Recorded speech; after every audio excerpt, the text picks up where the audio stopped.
Thank you. Hello, everybody. And before we start, I want to say a big shout out for the organizers for creating such a great inclusive event. So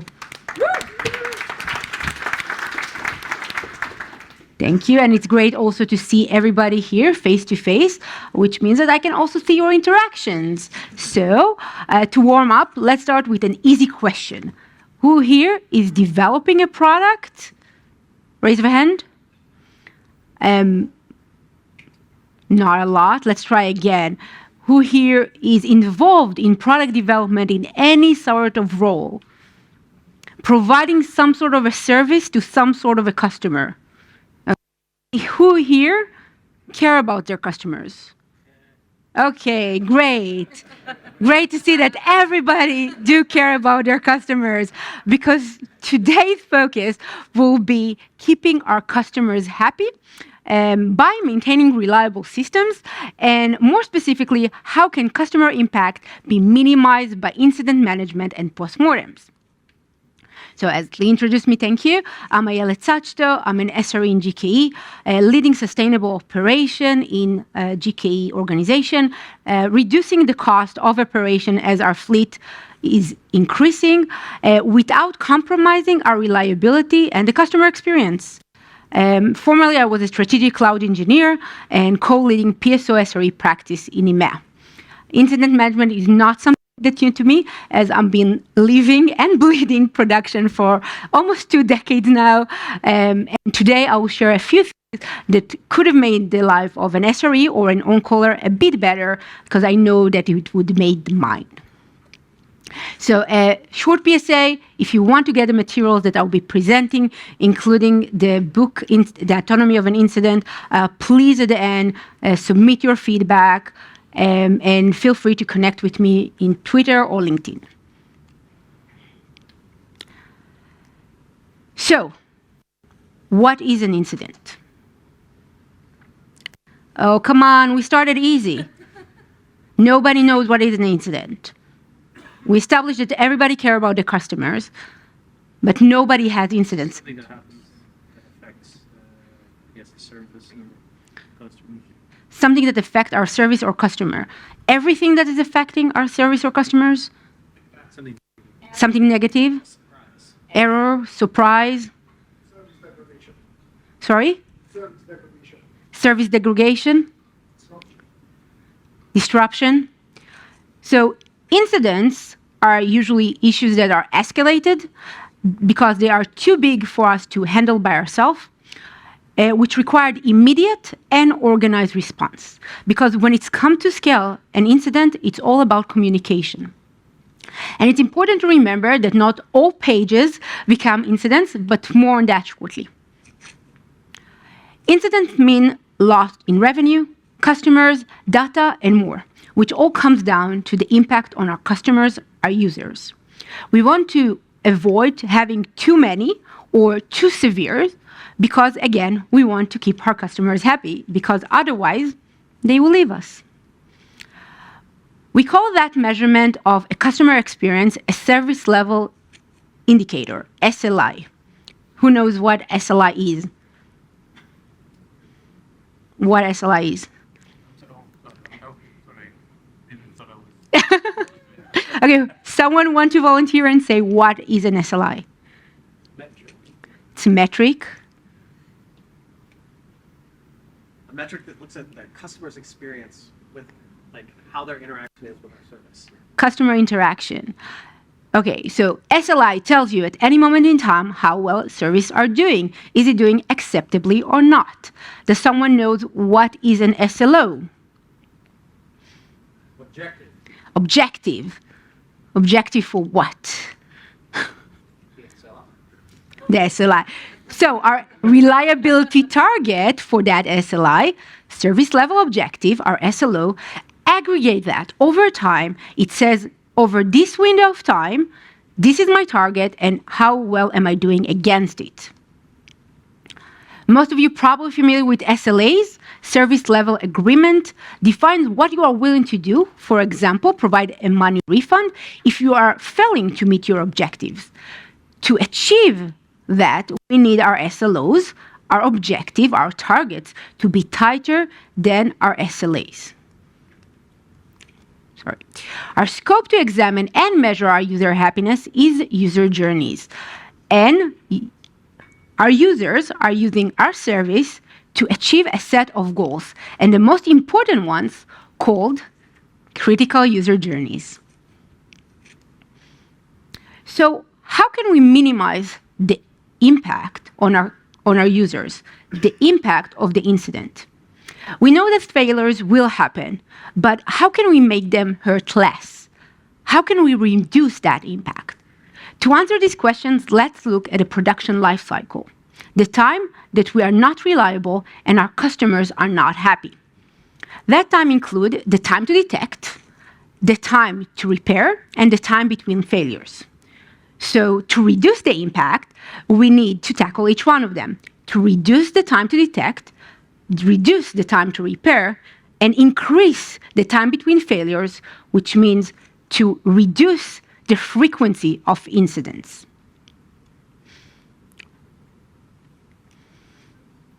The time to detect, also called TTD, is the amount of time from when an outage occurs to some human being notified or alerted that an issue is occurring. The red line here. As part of SLO drafting, our reliability target, we also want to do risk analysis and identify what we should focus on in order to minimize the TDD. A few additional things that we can do is aligning our SLIs, our indicators for customer happiness, as closely as possible to the user experience, which can be real people or other services. In addition, our alerts need to align with our SLOs, our targets. We also want to review those periodically to make sure that they are still representing the user experience and needs. The second thing is having quality alerts measured using different method strategies. It's important to choose what works best for you and your data. It can be streams, log, or batch processing. In that regard, it's also important to find the right balance between alerting too quickly, that can cause noise, versus alerting too slowly, as it may affect our users, our customers. Note that noisy alert is one of the most repeating complaints that we have from operational teams, and that include SRE, traditional teams, and of course DevOps. Alerts should be understandable and contain the needed information to be handled, and they need to reach the right audience that can act on them. But more than that, we want to avoid alert fatigue, and we want pages that require immediate action. To achieve that, we want that only the right responders will get the alert, only the specific teams or owners. A good rule of thumb is if that responder should not respond to it now, then they shouldn't get that page. One of the most followed questions for it is, if we only page on things that required immediate action, what do we do with the rest of the issues? So remember, we have different tools and different platforms for a reason. Maybe the right platform is ticketing system, a dashboard. Maybe we only need the metric for troubleshooting or in a pull mode for debugging later. With that, thank you. The second part is TTR, time to repair. It began from when someone was informed about the issue to when it was mitigated. The key word here is mitigated.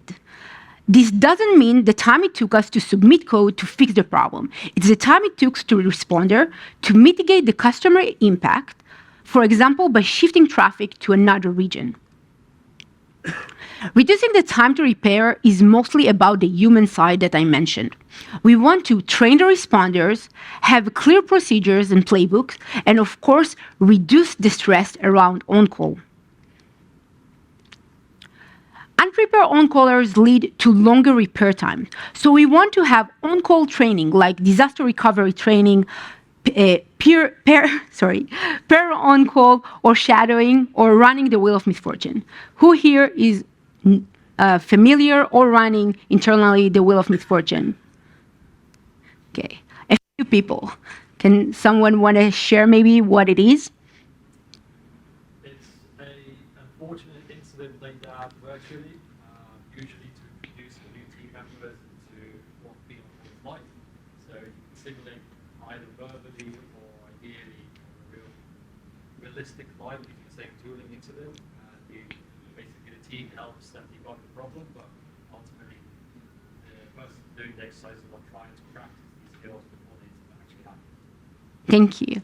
For the one who didn't heard or not familiar, it's a role-playing game aimed to improve our ability to react to incident in our system.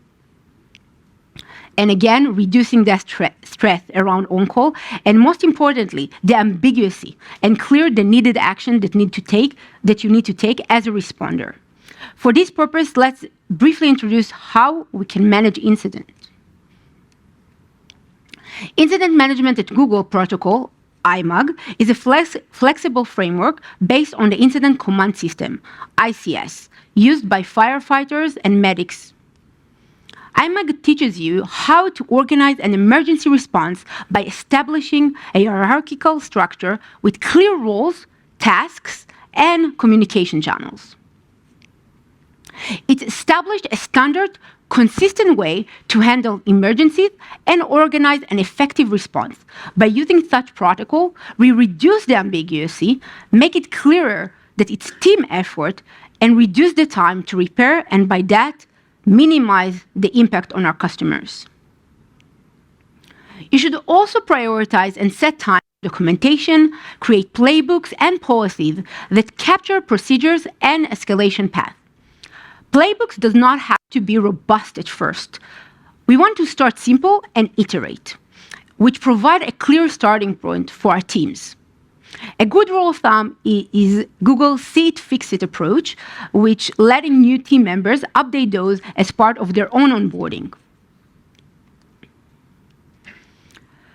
If the responders are exhausted, that will affect their ability to resolve the issue. We need to make sure that shifts are balanced, and if not, use data to understand why and reduce toil. We also want to have as much quality data as possible. We especially want to measure things as closely to the user experience as possible, which will help us not only measure their happiness, but also to troubleshoot and debug the problem. For that, we need to collect both application and business metrics to have dashboards and visualization focus on customer experience and critical user journeys. Who here uses dashboards? Hopefully everyone. Okay, who here have different dashboards for different roles? For example, managers and ICs, or on-caller responders. Okay, less, but still a few. We want to have dashboards that aim to a specific audience with a specific goal in mind. A manager view of SLOs will be very different from a dashboard that is aimed for troubleshooting an incident.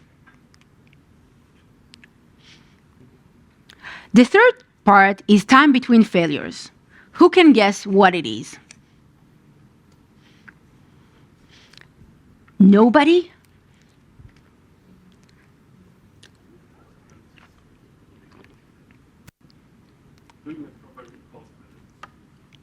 So this is how we reduce the frequency of incidents. But the time between failure means from the beginning of an end of one outage until another begin.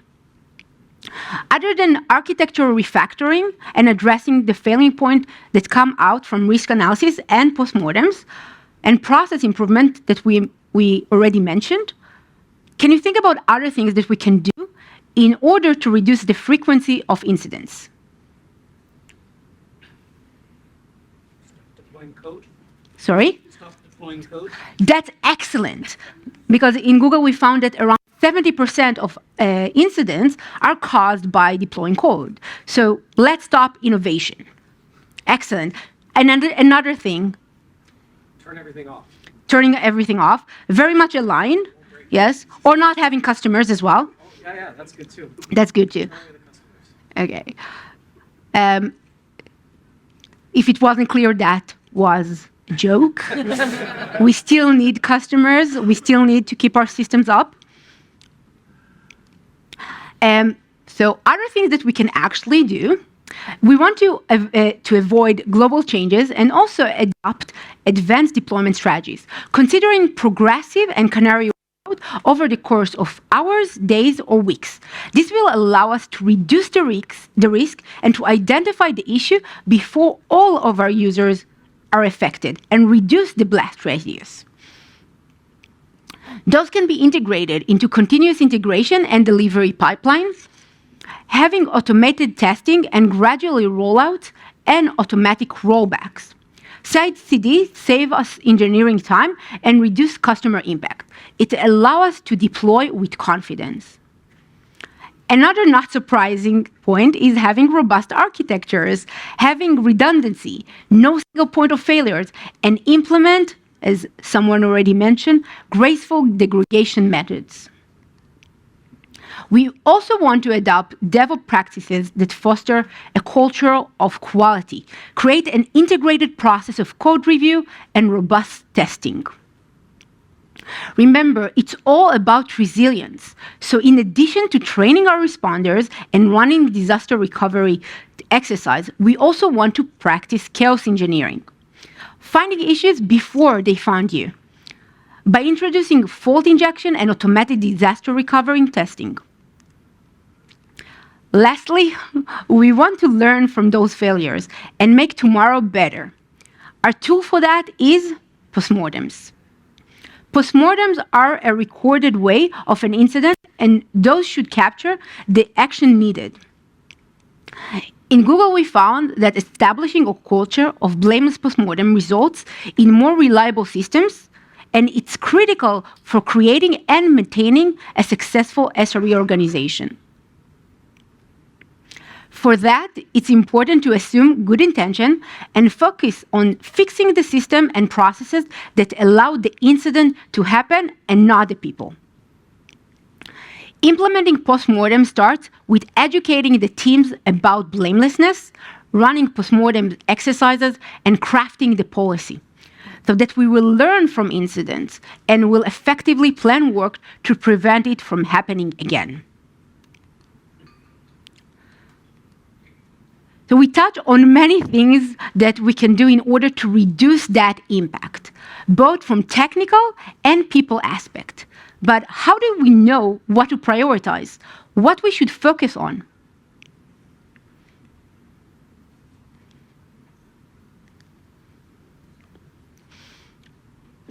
We want to be data-driven in our decision, and we want to prioritize what is the most important thing for us.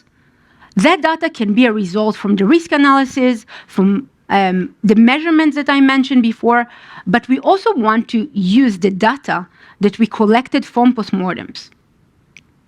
Once we have a critical mass of postmortems, we can identify patterns. It's important to learn from others' mistakes. And this is true both externally, like events like this, but also internally. And we encourage our customers to create a shared repository and share them broadly across internal teams to let teams learn from your experience. We also do the same in Google. We don't have to build a dedicated system for that. It can be as simple as shared drive or using an existing knowledge sharing systems. It's important to let the postmortem be your guide, as your investments in failure can lead you to success. So before I'm moving to summary and resources, there are two wonderful gifts that you can give any presenter. The first one is an excited selfie.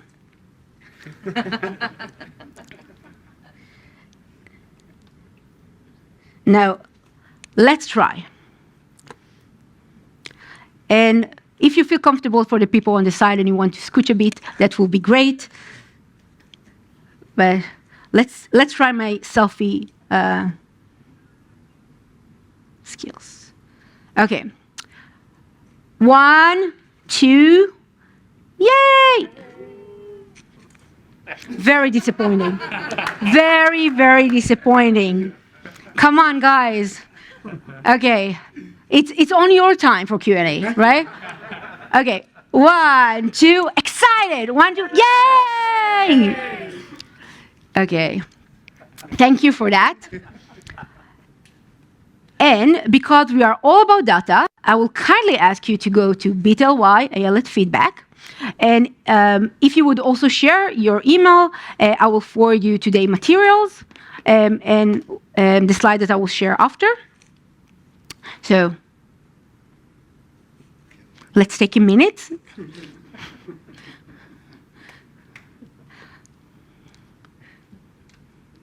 I see if you're typing or not, right? It's not a webinar. Okay. We have a lot of public resources that developed by different teams in Google to help you get started. That can be found by SRE.google. I've also curated for you a few resources to get started.